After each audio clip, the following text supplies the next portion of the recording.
The Real Deal, Azerbaijani Language. Yəhya 4:23-də deyildiyi kimi 100 illərdir ki, başqa millətlər Allaha ruhda və həqiqətdə ibadət etmirlər. Orada deyilir, ancaq həqiqi ibadət edənlərin ataya ruhda və həqiqətdə ibadət edəcəkləri saat gəlir və indi də gəlir çünki ata ona ibadət etmək üçün belələrini axtarır. Həqiqi ibadətçilər həqiqi xristianlardır və siz başa düşməlisiniz ki, siz hazırda deyilsiniz, amma ümid edirəm ki, gələcəkdə olacaqsınız.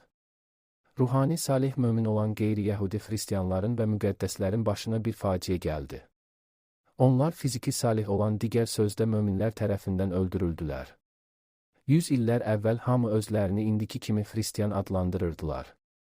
Əsl xristianlar sizə əhd-i cədid haqqında həqiqəti verə biləcək yeganə insanlardır. Çünki onlarda həqiqət ruhu var, Allahın əmri var. Allah İsa'ya, İsa şagirdlərinə. Həqiqət və sir şagirdlərə açıldı. Mark 4:11-12 O onlara dedi, Allahın padşahlığının sirrini bilmək sizə verilmişdir, amma kənarda olanlara hər şey məsələlərlə gəlir. 12 Belə ki, baxıb görüb dərk etmirlər, eşidib başa düşməsinlər. Luka 8:9-10 Onda onun şagirdləri bunu ifadə edirmi? O dedi, Allahın padşahlığının sirlərini bilmək sizə verilmişdir. Qalanlarına isə məsələlərlə verilmişdir ki, baxıb görməsinlər, eşitdikdə isə anlamasınlar. Şagirdlər ilk dəfə həvarilərin işləri 11:26-da Məsihçi adlandırıldılar. Xristianlar müqəddəsləşmə prosesindən keçir və müqəddəslər olurlar. Beləliklə, möminləri, həqiqət ruhunun təzahürü ilə müqəddəs ruhla vəftiz olunmayanları öyrədən xristianlar və müqəddəslərdir. Möminlər həqiqəti həqiqi xristianlardan və ya müqəddəslərdən eşitməlidirlər. Romalılara 8:8 Beləliklə, cismani olanlar Allahı razı sala bilməzlər. 1 Korinflilərə 15:44 O təbii bədən səpilir, ruhani bədən dirilir. Təbii bədən də var, ruhani bədən də var. Efeslilərə 1:13 Siz də həqiqət kəlamını, xilasınız müjdəsini eşitdikdən sonra ona güvənirdiniz, ona da iman edərək vəd verən müqəddəs ruhla möhürləndiniz. Həqiqəti öyrətmək üçün sizdə həqiqət ruhu olmalıdır. Yalnız həqiqi xristianlar və müqəddəslərdə həqiqət ruhu var. Yəhya 16:13 Lakin o, həqiqət ruhu gəldikdə sizi bütün həqiqətə yönəldəcək, çünki o öz səlahiyyəti ilə danışmaz, amma eşitdiyi hər şeyi danışar. O sizə gələcək şeyləri söyləyəcək. Allah həqiqi xristianları və müqəddəsləri öldürənlərin qayğısına qalacaq. Mənim diqqətim sizi müqəddəs olmağa hazırlamağa yönəlib. Və müqəddəs olmaq üçün əvvəlcə əsl xristian olmalısınız. Həvarilərin işləri 2:4-də deyildiyi kimi, həqiqi Məsihçi müqəddəs ruhla doludur və başqa dillərdə danışır. Həqiqi xristianların öldürülməsində iştirak edənlərin özlərini xristian adlandırması ironikdir. 100 illər əvvəl bütün həqiqi xristianların öldürülməsindən sonra bir əsl xristian olmamışdır. Özünüzü xristian adlandırmağınız sizi xristian etmir. Siz əhd-i cədiddə Allahın tərifinə cavab verməlisiniz. Başqa millətlərdən olan imanlıların başına gələnlərin faciəsini başa düşmək sadəcə sağlam düşüncədən istifadə etməkdir. Məhz fiziki cəhətdən salih möminlər mənəvi cəhətdən salih möminləri pul, güc və nəzarətlə idarə etmək istəyirdilər. Onları idarə edə bilməyin yeganə yolu onları öldürmək idi. Onlar Allahın kəlamındakı həqiqəti dəyişməkdənsə ölməyi üstün tuturlar, çünki onlarda həqiqət ruhu var idi.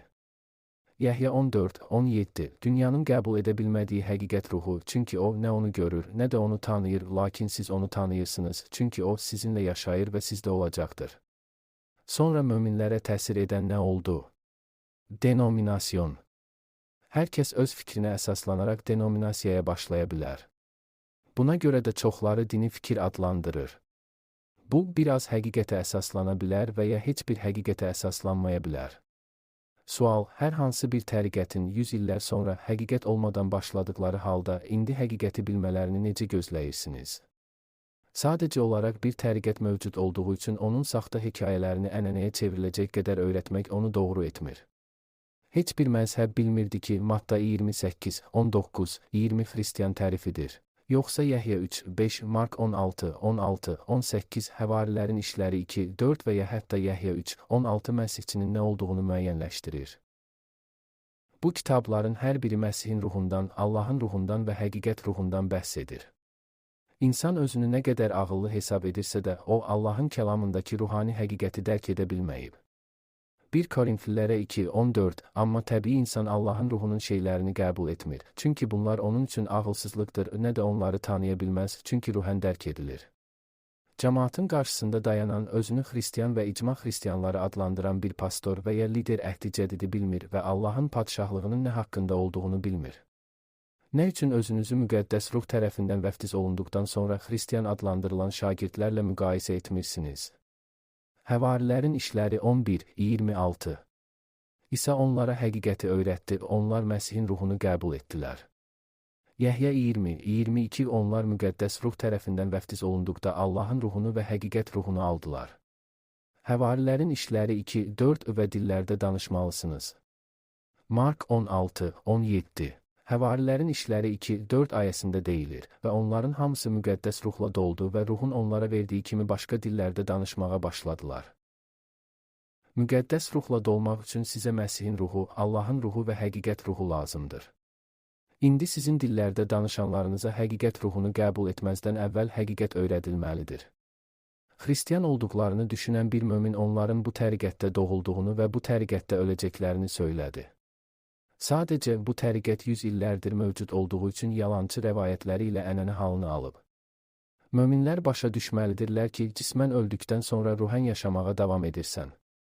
Yəhya 5:29 və yaxşılıq edənlər həyatın dirilməsi üçün, pislik edənlər isə məhkum olunmaq üçün dirilmək üçün çıxın. Kilsənin məqsədi möminləri xristian və müqəddəs etməkdir. Kilsə rəhbərlərini təmin etmək və ya zənginləşdirmək üçün yaradılmamışdır. Oyan! Allahın sözündəki həqiqəti eşidin və qəlbinizdə qəbul edin.